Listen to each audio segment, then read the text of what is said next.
This video has been automatically generated from an article written by Martin Freiland, that's me, on martinfreiland.com. It is by now clear to many that the news is full of hoaxes to steer the perception of the masses and push the grand agenda. But there was one hoax that stood out this year, the Charlie Kirk hoax. The Charlie Kirk hoax is hereby awarded the title Award-Winning Hoax of 2025. The important question to always ask is, of course, what do they aim to achieve with this? In this case, that goal seems clear. It has launched an international movement aimed at bringing people back to faith, which is necessary for the upcoming messianic role of Donald Trump. Not for nothing was there that striking moment during the Charlie Kirk memorial service, where the gospel band on stage, just as Donald Trump entered the stage, recited a Bible verse referring to Jesus Christ as the Savior. That was the moment when the applause erupted, and that was the subliminal programming that it is all about. The Charlie Kirk hoax has sparked a massive international religious movement that even expanded the influence of Turning Point USA to Europe. It is about reigniting the extinguished traditional Christian faith among young people. Without faith, there is no belief in a Messiah, and the launch of that Messiah is precisely on the agenda. While Europe is becoming increasingly Islamic, that is necessary for the desired tension.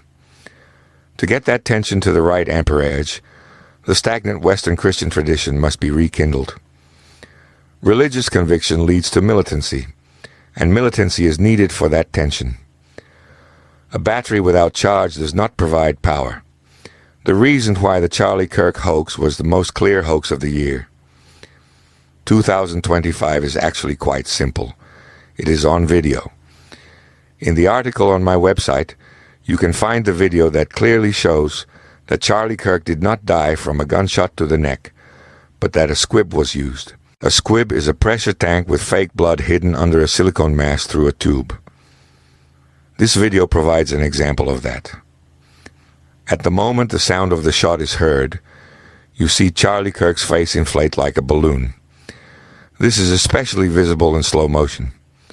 There are still plenty of other notable things, but the most important is that the plastic tube connecting the squib to the pressure tank is clearly visible. Additionally, you can see that the security guards are visibly not shocked, but storming towards the table behind which Charlie was sitting, with a clear mission. By zooming in, you can see a security guard disconnecting the squib. There's likely a connection plug there that connected the tube after Charlie Kirk took his place on stage. This is not speculation. It is clearly visible to anyone who takes the time to watch the video carefully. Since the so-called murder, various theories have been launched. But all these theories maintain one thing. They all assume that Charlie Kirk was actually shot dead. One theory blames Israel. Another theory blames the deep state. But none of them direct you to where you should be looking. The magician and his assistant distract you from where the magic happens. Everything can be discussed, as long as no one says it was a hoax. Candace Owens may claim to have seen the footage from the camera behind Charlie Kirk because she managed to trace the person within Turning Point USA who owned that camera. She may say she did not see a bullet coming out of the back of Charlie Kirk's neck, but she may not come to the conclusion that technically it is impossible and that it was a hoax. And then there is always some forensic expert who claims the bullet could have stayed in the neck. Everything is pulled out of the hat to keep the masses on the desired false trails. This is typical of hoaxes in general. The system controls the algorithms, and the system controls the influencers who must guard the storyline. They get the most traffic, while real criticism is suppressed by the algorithms. We saw that with the coronavirus hoax, and we see that with every hoax. Sometimes genuine criticism is hijacked by a pawn of the system, only to then be linked to a scandal. Alex Jones was allowed to be pilloried when in the lawsuit over Sandy Hook. Out of the blue, he suddenly admitted that he did not think it was a hoax after all. With a bright red face from lying, he sat there. And then he was convicted and faced nearly $1 billion in fines. And what do you think?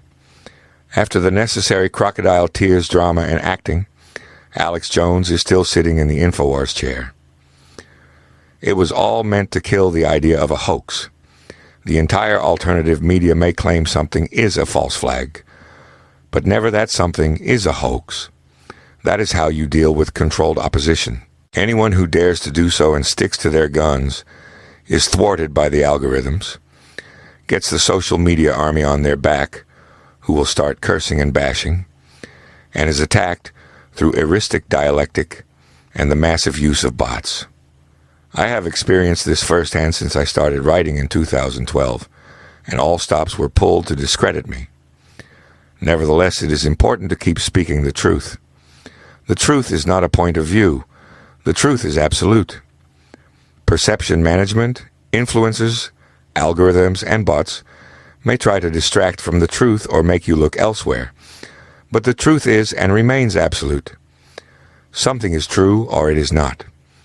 With today's tools, from film production techniques to AI, the masses can be more easily convinced to believe a lie. At a live event, this is a bit more difficult, so sometimes a mistake slips through. The Charlie Kirk assassination attempt was one such mistake. It was not an assassination attempt. Charlie Kirk is alive. Charlie Kirk was just a top actor whose murder was hoaxed with a squib. The tube of that squib is clearly visible on video. Those who do not want to see it are visibly blind. Okay, that was it again. Share and like this video, and see you next time.